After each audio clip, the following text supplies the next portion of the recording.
BMW has been selling M-flavored electric cars since the i4 M50 arrived in 2021.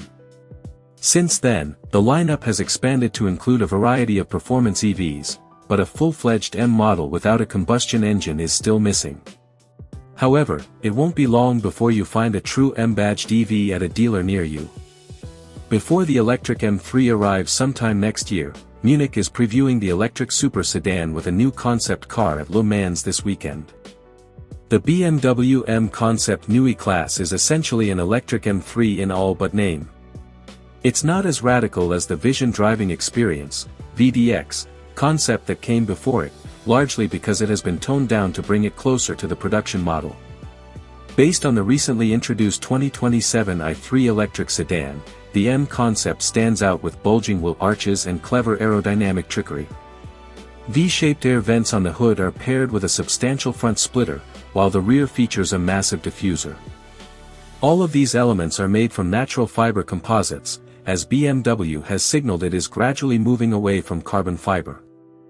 Electric BMW M3 exterior, shark nose and ducktail spoiler. Although it looks futuristic, the M Concept Neue Class also draws inspiration from the past. BMW says it has given the front end a shark nose, while the rear pays tribute to the brand's heritage with a ducktail spoiler. Newly designed wing mirrors protrude from the body, giving the car a race-inspired look.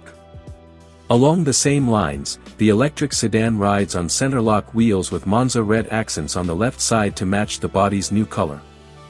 The center caps feature blue rings on the right side, tying in with the M colors also found on the mirrors and the rear edge of the roof.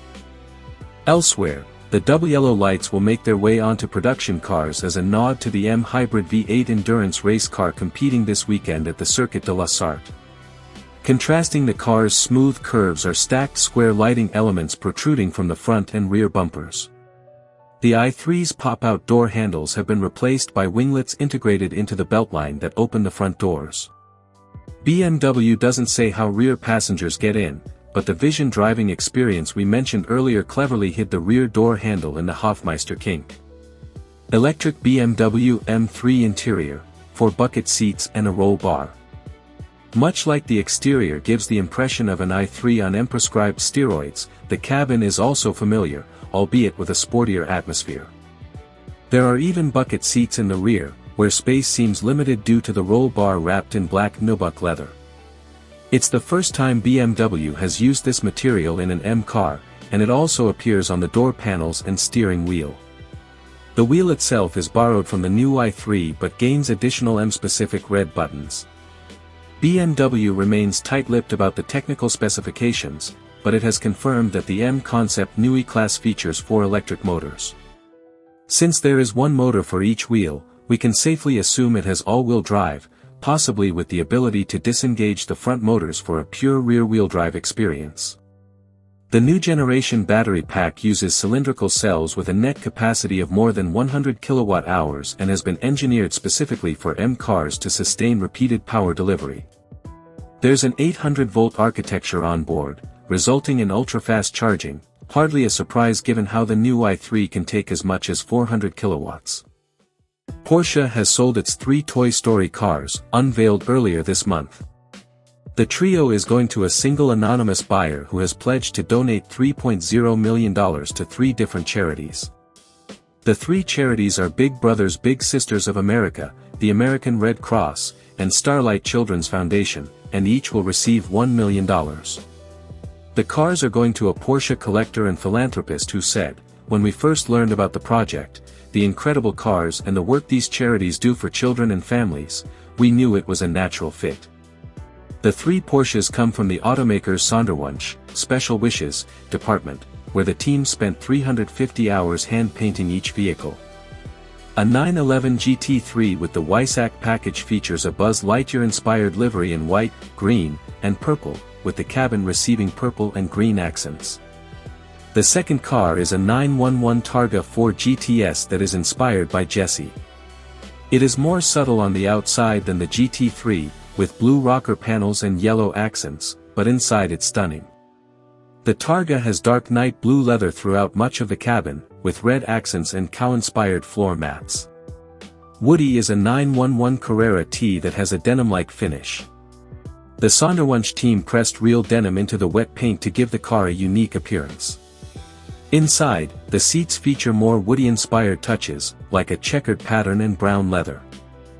Nearly a decade on, a lot has changed with Lamborghini's first SUV.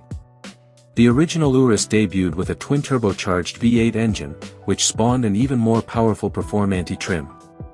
In 2024, the restyled Urus SE arrived, now with a plug-in hybrid powertrain. Today, that lineage continues with the new Urus SE Performante. The quickest and most powerful Urus model to date, the SE Performante packs the same twin-turbocharged 4.0-liter V8 plug-in hybrid powertrain as the standard SE. But in true Performante fashion, it's boosted to be even more powerful. The Urus SE Performante makes 800 horsepower and 738 pound-feet of torque, 11 more HP than the standard SE, and 37 additional pound-feet. That makes it the fastest super SUV in the world by Lamborghini's measure, sending it to 62 miles per hour, 100 kilometers per hour, in 3.3 seconds and on to a top speed of 194 miles per hour. The V8 engine is paired with a synchronous electric motor with power supplied by a 25.9 kWh battery pack. That battery is housed beneath the load floor to improve the Urus SE performance center of gravity, and it allows the performance SUV to drive on electric power alone for up to 37 miles. The same 8-speed transmission manages all that power, but here it's been recalibrated to improve response times and minimize torque lag. It's paired with a standard all-wheel drive system with an electronically controlled center clutch.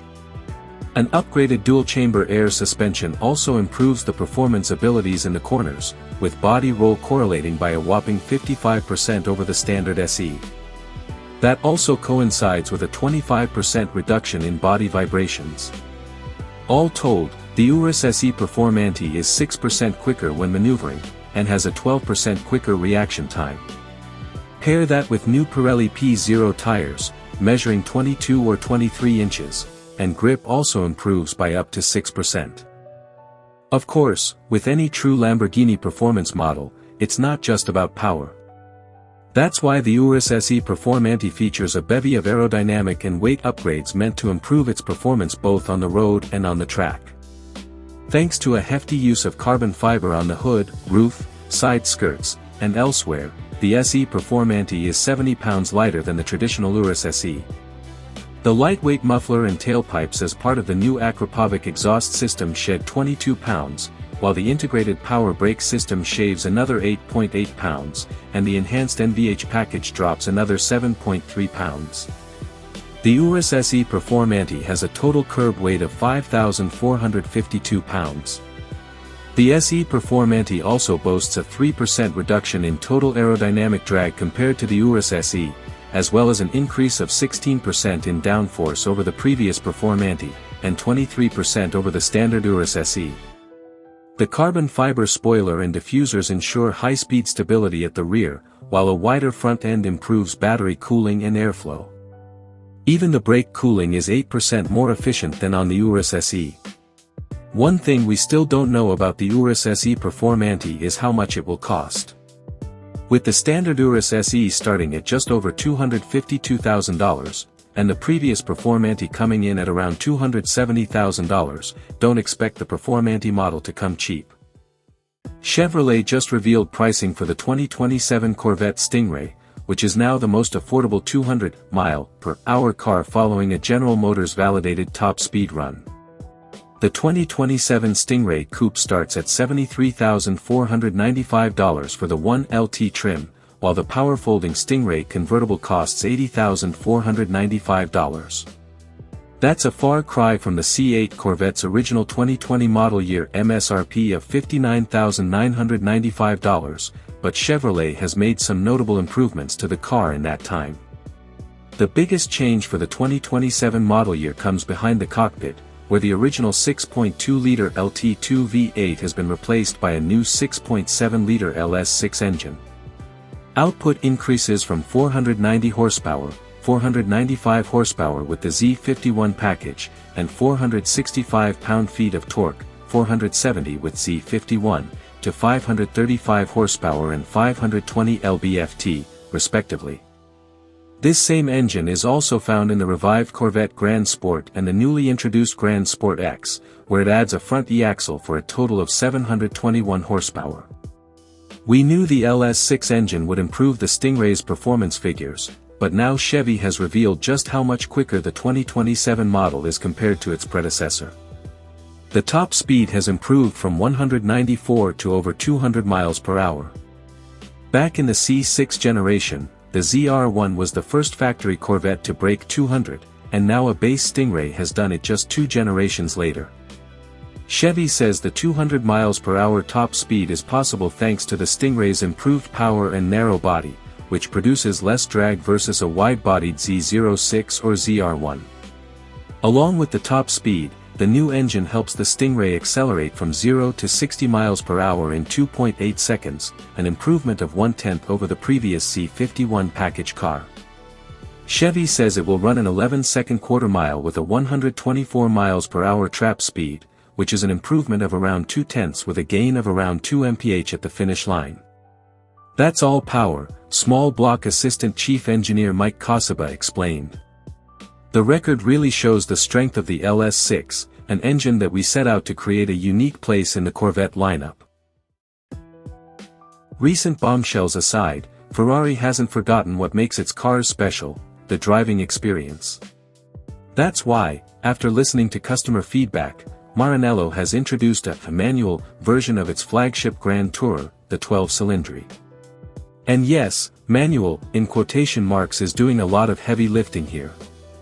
The new 12-cylinder Manuale debuts a transmission unlike anything we've seen from a modern Ferrari.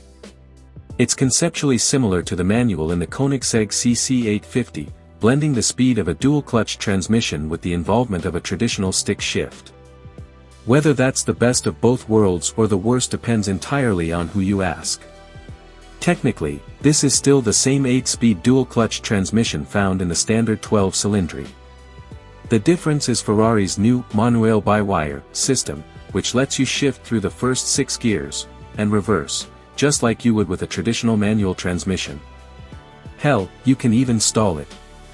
To use it, simply select manual mode, press the clutch pedal, yes, there's an actual clutch pedal, and move the shifter through the exposed metal gate.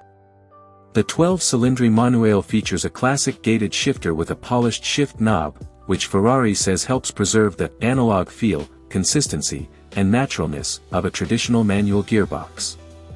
Behind the scenes, 2 Hall effect sensors monitor the movement of the shifter, while a small electric actuator prevents gear engagement unless manual mode is selected.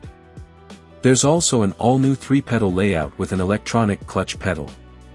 A sensor measures the pedal's travel and converts those inputs into hydraulic control of the dual-clutch transmission. Start the car with only the brake pedal pressed, and the transmission behaves like a normal DCT, automatically engaging drive. Start it with the clutch pedal depressed, and it boots directly into manual mode. You can switch back to automatic operation at any time while driving, though Ferrari says 7th and 8th gear are reserved for relaxed, high-speed touring. To make sure the Manuale retains the performance expected of a V12 flagship, Ferrari left the powertrain untouched. Under the hood is the same naturally aspirated 6.5-liter V12 producing 819 horsepower and 500 pound-feet of torque. Ferrari says the 12-cylinder Manuale still reaches 62 miles per hour in 3.0 seconds before topping out at 211 miles per hour. As you'd expect, production will be extremely limited. Ferrari plans to build just 1,499 examples, with each one available through its tailor-made personalization program. Pricing hasn't been announced, but it almost certainly won't be cheap. The standard 12-cylinder already starts at around $423,000.